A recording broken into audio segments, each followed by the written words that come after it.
আসসালামু আলাইকুম প্রিয় দর্শক, দেখতে পাচ্ছেন আমাদের আজকে 22 দিন বয়স কালার বার্ড।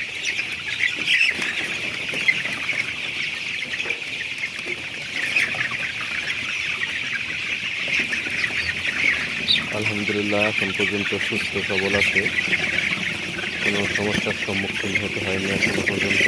তারা দেখতে পাচ্ছেন সুস্থ সবল এবং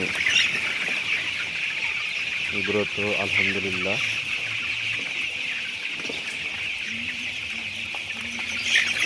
প্রচুর শীত,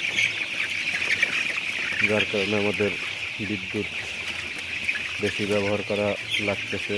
দেখতেই পাচ্ছেন 200 ওয়াটের প্রায় 10-12টা বাল্ব আমরা জ্বালিয়ে রাখতেছি। ধন্যবাদ সকলকে। আসসালামু আলাইকুম।